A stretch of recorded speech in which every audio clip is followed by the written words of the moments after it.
you for tuning in to another episode of the New ID podcast. I am your host, Kuda Mic, and I'm joined here by James Abraham, CEO of MindRight, here to talk about mental health as part of our nuMind series. How are you doing today, James? I am very well indeed, Kuda. So, hey, let me ask you something. What do you want to talk about? Well, I'm glad you asked, because hot topic in the community right now, and I think we touched on it in the last episode, tradition, but not just tradition, specifically breaking tradition. And I'm curious to unpack what that does to one's psyche, mental health wise, like talk us through what we need to do when we find ourselves in this situation. We're migrants. We have moved to a new environment and we need to figure out how to navigate. What can you talk to us about breaking tradition? I love that question, man. And I love this topic because the world that we're in today is so ever evolving that it requires us to break tradition at such an exponential rate that it's not breaking tradition as much as it's just change, and it's just change acceptance. During one of the workshops I had in Perth a couple of months ago, that was a question as we were talking about communication and things of that nature. Somebody had asked, how do I change those things? If this is the way things have been since forever, how do I go about changing it? And it's a question that caught me off guard because, we try and do it every time we get a chance if we want something better. But how do we actually sit and reflect on how do we actually change that? And it was a question that caught me off guard, but the answer that I gave back to him was, I think it takes courage because you're going into uncharted territory. And Right. It's that fear that I don't know how to navigate these new waters that make it so difficult to break tradition, because it's been happening since forever, yeah? And you just do what everybody else did before. But the problem with just sticking with it is you don't get to break bad cycles. Even good things eventually come to an end because the world that those good things existed in is not the world that we live in today. You know what I mean? So when we talk about breaking tradition, what we're really talking about is change management. And when we talk about what's going on with the psyche, we're talking about how do we adapt to these new changes. But unlike change management, breaking tradition is so much harder because there is so much more that is unknown. And it is more the fear of the unknown that is really the biggest challenge for people, because this unknown that we're talking about, we have no idea what's right and wrong and stuff. It's really trial and error. So when we talk about breaking tradition, it's really what we're talking about is so much of the fear of the unknown, fear of, are we doing the right thing? I want to do right by my family, and so many people are relying on me. Is this the right move? And that's what's really going on when we talk about breaking tradition. Sounds to me like there are so many layers to it. Because when I look back at my past, having left Zimbabwe at 8, moving to Kenya and then Uganda, 4-year stint in Kenya, 5 years in Uganda, there were some familial things we maintained. Dinner at the table together, something we did, which I miss to this day. We had sadza, which is one of our national dishes. We used to have that on Sundays and Wednesdays. It was like religiously, you know what I mean? And that in itself is a family tradition. So it sounds to me like the way you've just explained it and unpacked it there is it could apply to anyone. Generationally speaking, we hear people talking about this is how we used to do it. Traditionally speaking, that's how they did it. Yep. What I guess different communities then face is what is really impacting your can I call it confusion, or like that lack of knowledge or that fear of the unknown, like you described it. So I suppose, what role do you think societal expectations and stereotypes play in shaping maybe in this case, migrants' decisions to distance themselves from their cultural background, as some would see it. Okay. So that's a very large thing that we're trying to unpack here. A migrant's Mm, decision to break away from their cultural background. Because the first layer that we're looking at, and the most important layer, is the individual, regardless of the background. The individual must feel comfortable with that, right? right, And as once the individual is comfortable with themselves, then it's looking at the family, right? Is my family on board with me? What do I need to adapt to or change or keep the same? And then once that's right, okay, it's the community, right? The larger community for religious, for those who are more geared towards religion, it'll be what does their religious community say? For those who are more towards their ethnicity, what does my ethnic culture say? Right? For nationalities, what does my nationality feel about this? Right? right. And Yeah, then finally, right at the larger scale is what does the rest of the people think about it? Right? And absolutely. so, but it begins with the person. So like one of the things that, and it's always going to be that individual journey. Like for me, I didn't like to admit that I was Indian until I went to Australia. In Singapore, I didn't like to admit it because the stereotypes and all of those things didn't make me feel like I should be, and I couldn't speak the language. That was the other thing, right? No matter how hard I tried, Right, I couldn't speak the language. So I didn't like the association. But I didn't feel more proud. Um, I felt rather, I felt prouder when I'd gone to Australia and somebody asked, where are you from? I'm Singapore, but I'm Indian. And I felt more proud to call myself an Indian for some reason. right. Still Singaporean, but Mm, I felt that sense of like pride towards my ethnic heritage, right? And over time, as I grew comfortable and more confident in my own skin, then I could expand that, right? To family, to my community, and then, whether I would or wouldn't want the larger community to, or whether I do or do not care whether the larger community likes that I do or don't identify as an Indian or not an Indian. So it's right, it's those little bits and bobs, but it always begins with the person. So as far as when you go breaking tradition, it's how much can you first reconcile with yourself about going away from um, certain traditions, right? Um, you mentioned that like you guys have the Wednesday Sunday dinner religiously, right? mm, Um, one of the common things that some families have with dinners at a dinner table is serving wine. Did your family serve right. wine at the dinner table? No, no, we did not. Yeah, no, I don't know any ethnic families that actually had wine at the dinner table. This feels more like a Western culture thing that they might. Yeah, I believe. I don't know. I can see like European kind of like having yeah, and Yeah, I want to experience that one time though. right. But Also, I was a kid, I guess, when I was having that yeah, experience, so that would have made it difficult. But but, but, as but, you were saying, but if we consider that for a second, right? If mm, you had a wine bottle at every dinner table, and your family has a history of alcoholism, and you wanted to break away from that tradition, and now at every dinner table you serve water instead, that would end up with some form of dissonance within, are you breaking culture?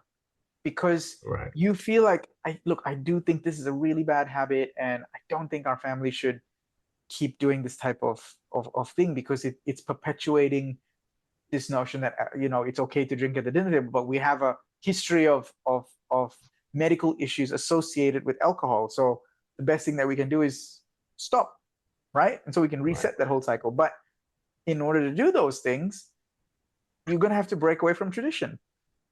right, So it is that type of difficulty, personal difficulty, that someone will have to face first when they want to change something. Because yeah, obviously, the first time they propose it, the family is going to resist. how dare you try and change this? Do you know that we've been serving this bottle of wine at this dinner table every year without fail? And who are you to come in and change that? Yeah, what are you saying? Are you ashamed of us? Yeah. Right? And how do you navigate those types of changes? How do you navigate those conversations? Because you're not doing it because you're trying to be better than anybody else. You're doing it because you want to effect positive change. So Ooh, I like it's one of those things where at the time when you're doing it, people may not recognize it. But then over time, yeah, when it's done long enough and it's done long enough where the change can have a visual effect, then you'll be like, oh yeah, now it works. Now I get it. Right. And I'm using a really simple example, like just having wine at a dinner table. But the things that the things that might hit closer to home are things like finances. Who's the person who handles the finance in the house? Generally speaking, when we go by tradition, it's men who handle the finances in the house. But the man may not necessarily be the best person to do that. Right? Yeah. But the reason why men were given the responsibility of managing the finances is because, again, like when we talked about men's mental health, we touched on the topic of gender assigned roles, right? So because the man was the breadwinner, so he went home to bring in the bacon, the money. So therefore, it was logical that he managed the finances. So that was how traditionally men ended up managing finances.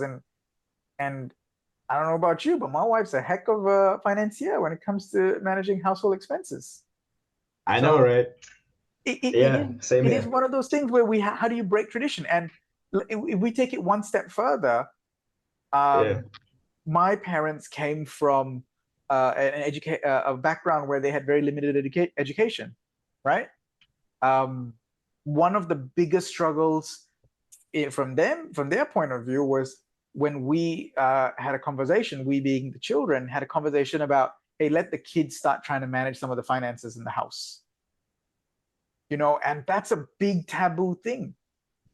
But that was a necessary component because, hey, you've sacrificed so much so we can have a better life.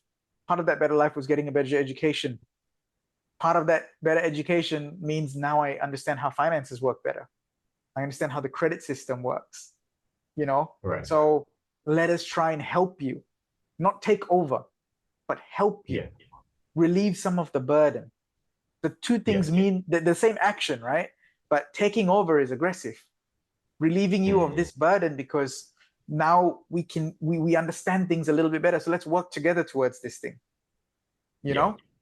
And that was one of the things. So finances, food, managing the nutrition of the house. That was generally something the women get because, again, they were the gender assigned role for women was homemaker, right? And so anything that the woman cooks, we eat, right? Does that mean that it's always going to be nutritious? I don't know. That's a conversation that you got to have. So when you try and break away from tradition, it's like, look, I know we like this food a lot, but this food has no greens and we need more greens in our diet.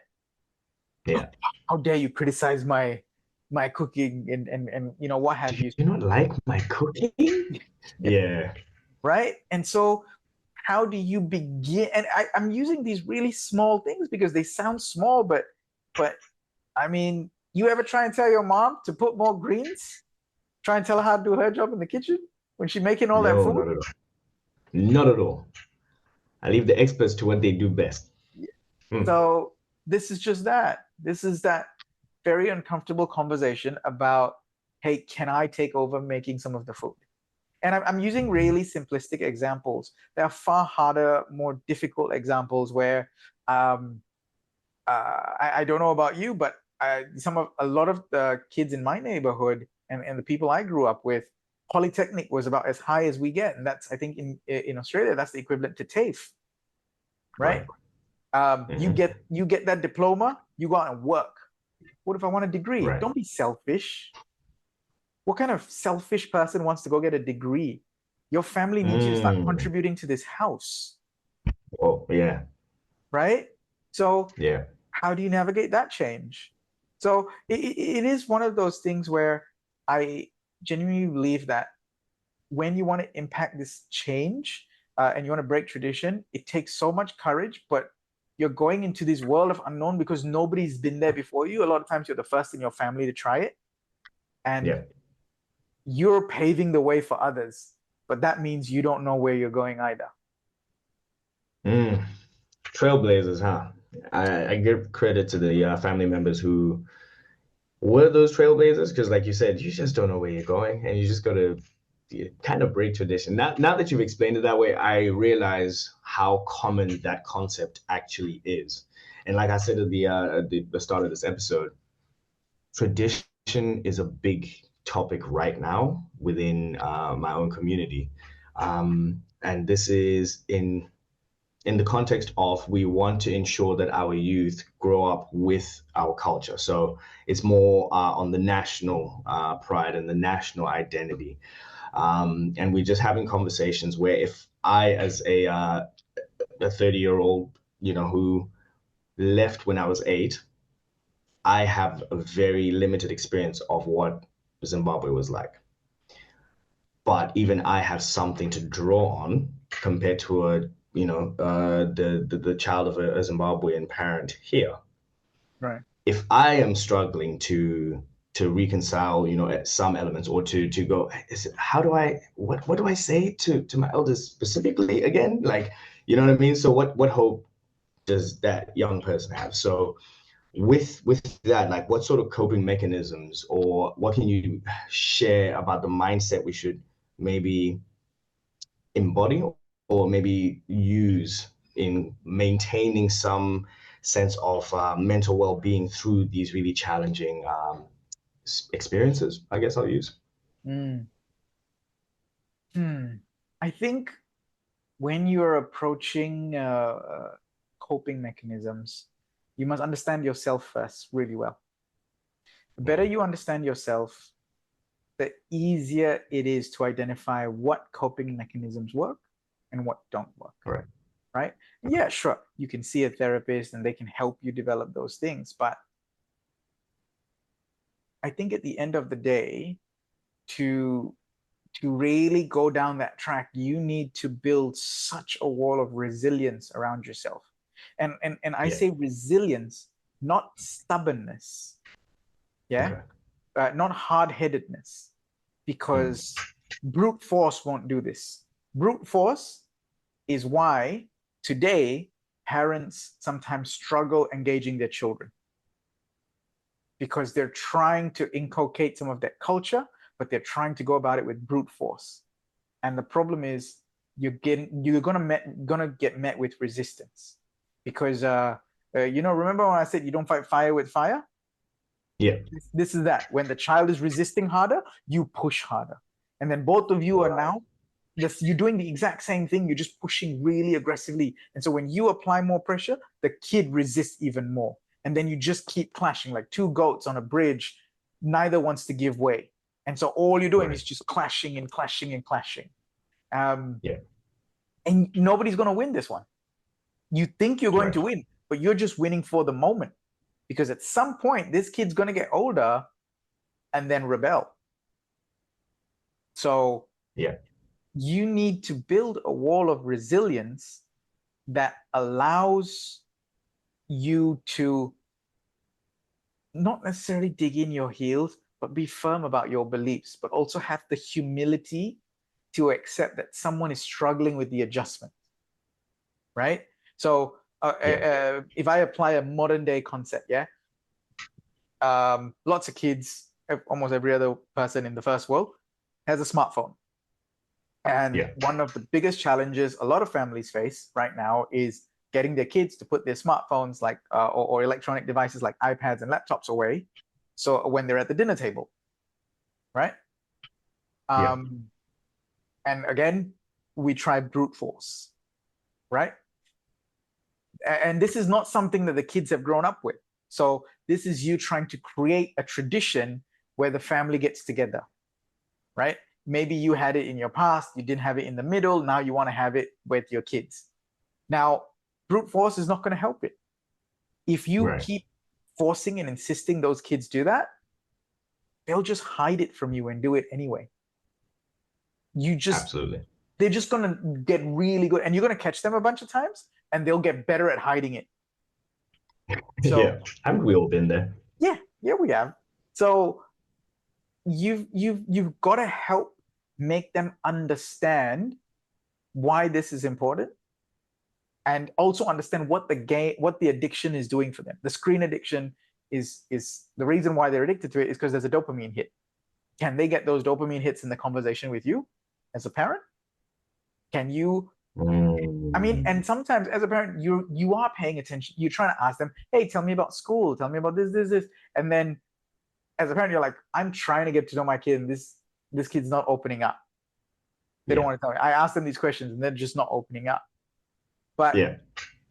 you ask the kid, and the kid will say, "Oh, my parents are interrogating me every dinner now.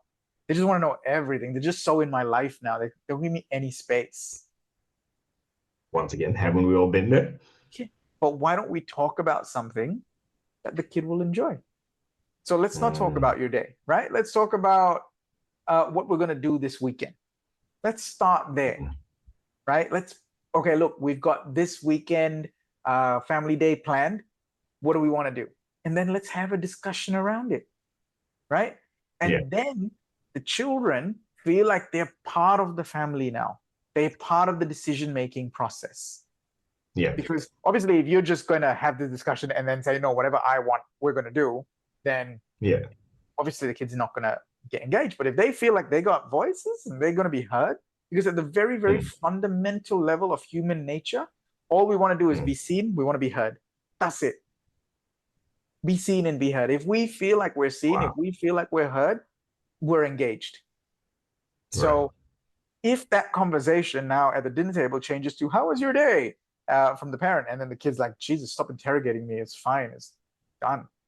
And we just slightly adjusted the conversation into a dialogue where, hey, we've got this end of the year thing coming, and I know it's only May, but we got to plot our leaves anyway. So where do you guys think is a good place for a holiday? And then boom, everybody's starting to talk. Oh, I've Yeah. heard this. I want to see snow. No, I don't want snow. I want sand.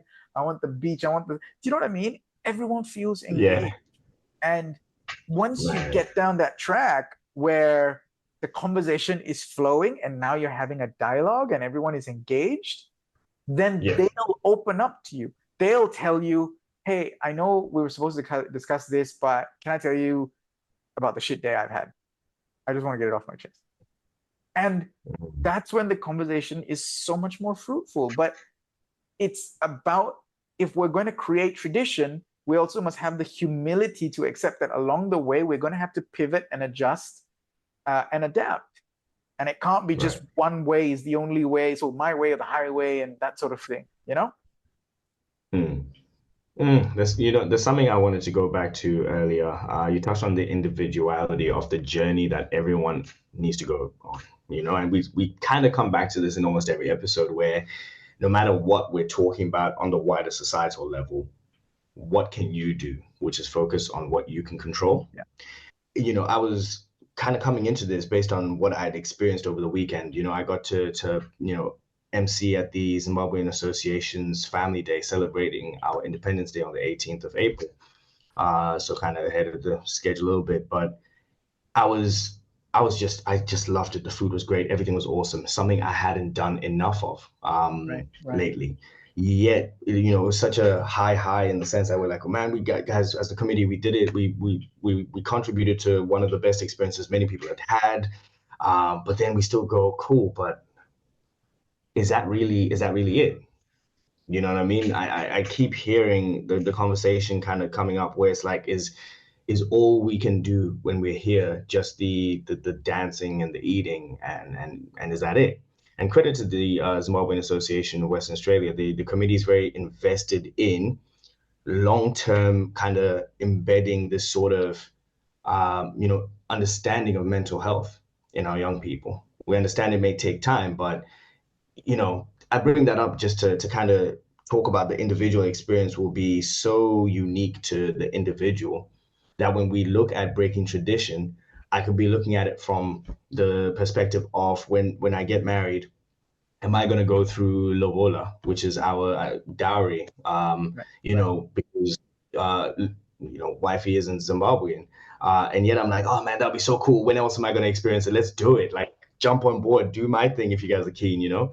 But someone else might be thinking about, well, what about the whole I have to wash everyone's hands when we're doing dinner, because that's their lived experience. That's what they had to do when they were the younger sister in the area. So I suppose if there was anything you could kind of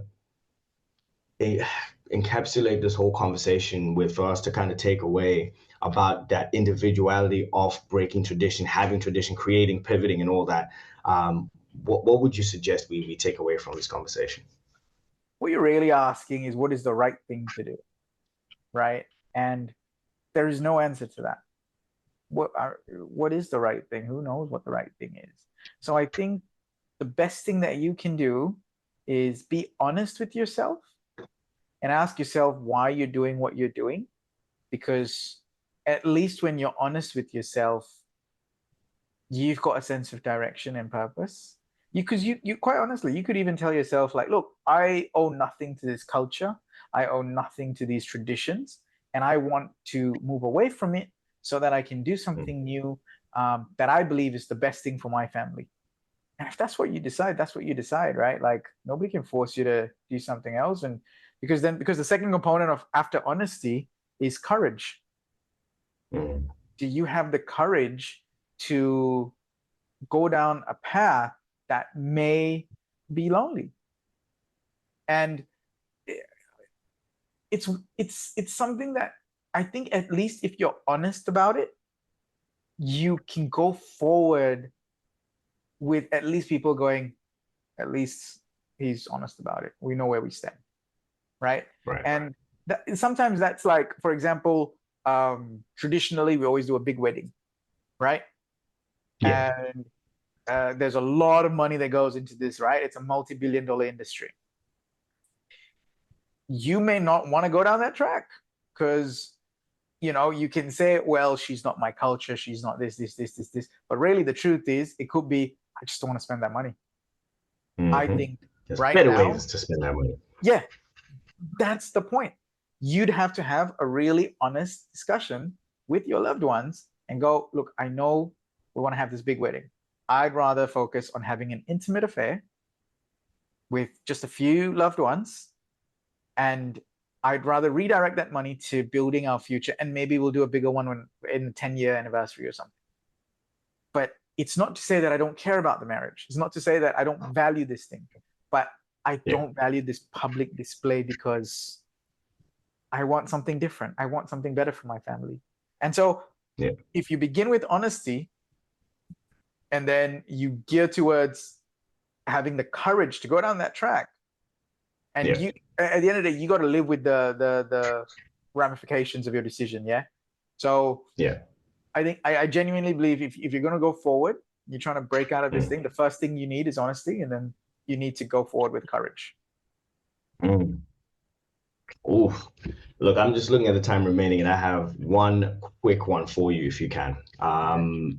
I wanted to ask this question on behalf of the people who maybe do have the courage, and they don't do it out of malice. Um, I'll put myself in the category, not necessarily of the courage category, but more so, I feel like I had an easy out, having moved a fair bit. What do you want me to do? I don't even know it, you know, and I carried that for a while. And then I'm like, but wait, why do I know more about American politics than I do about my own country? Yeah, yeah, That's yeah, on yeah, me, yeah. you know? So for those of us that are maybe more adaptable and we feel like we've just adopted each place as home, in what ways can we maintain some sense of, I suppose, I think it takes resilience, like you said. But now I'm kind of just like, hey, it's okay. You moved a fair bit. It's almost like the self-talk is more like, hey, what do you expect? It was bound to happen. Is that a good thing? Is that a bad thing? Can you touch on that briefly so that maybe people who are in my position can go, it's allowed, it's okay. If I want to do something about it, I can do something about it. My opinion of this, I don't think there's a right way, but I think my opinion on this matter is The stronger your sense of self is, the greater your level of conviction. So if you're uncertain about whether what you're doing is right or wrong, go talk to somebody. Doesn't need to be a therapist. Be a really close confidant, friend, partner. Yeah. The stronger you develop a sense of self, the stronger you figure out who you are and not necessarily hide behind certain labels that allow you to escape addressing the real root of the matter. Yeah. Then I think when you develop those traits, you develop a better sense of the self. And as your sense of self grows, the greater your level of conviction because you're being honest. Yeah. And so I think that's how you probably can tackle that. Thanks, man. That's useful advice I can use myself. And if I may just kind of add to that to people in community who feel like that cultural identity, that national identity is a big one. Like James said, talk to people because you'll be surprised at which community leader such and such had this in their past. Like, oh yeah, I used to be an artist is what I get all the time. Oh yeah, I had that passion. I'm like, you as well? Okay, cool. What can I learn from them? Maybe putting their art and their passion down and all that sort of stuff. And that just gives me more confidence and more conviction, like you said. Like it's been ages, man. Like no one can tell me nothing about who I am because I'm just blessed, man. Like I am surrounded by so many people who share so much about themselves that makes me go, wow, man. You've been through that, you've done that, you've achieved that, you've poured into so many people that I can just be like taking bits and pieces from that and just being like, I'm doing just fine. I'm all right. I think that's the most important part here, because what you're describing, you must lose something, then you can find it. If you've never lost it, how do you know what it's supposed to look like? So to someone who loses their cultural identity, good. Now you know what to find. Now you know how you want it to look. So I don't see these things as negative. When somebody loses their cultural identity, they're probably making the first steps towards developing something. It's just a matter of time then. Yeah. So I don't think those are negative things. You cannot find what you have not yet lost. Then how do you know what you're searching for? Yeah, we're gonna have to clip that one. That was fire. that was real nice. Look, this has been a fantastic conversation. And I hope the people listening, watching are enjoying as much as I am. I look forward to hearing from you guys. Please like, comment, share, tell everybody about it. We're just having those conversations that people don't tend to have. And in closing, I mean, thank you so much, James. This has been another amazing episode from our nuMind series, here with James Abraham, CEO of MindRight. This has been the New ID podcast, and I'm your host, Kuda Mic. James, you want to say anything in closing, my bro? Hey, get your mind right, man. I love it. People, good night. Thank you for tuning in to another episode of the New ID podcast, where we tell stories from the community. We can't do any of this without your support, and we can't thank you enough. But to help us grow, please like, comment, and subscribe, and share it with everyone you know. Tune in next time for another incredible story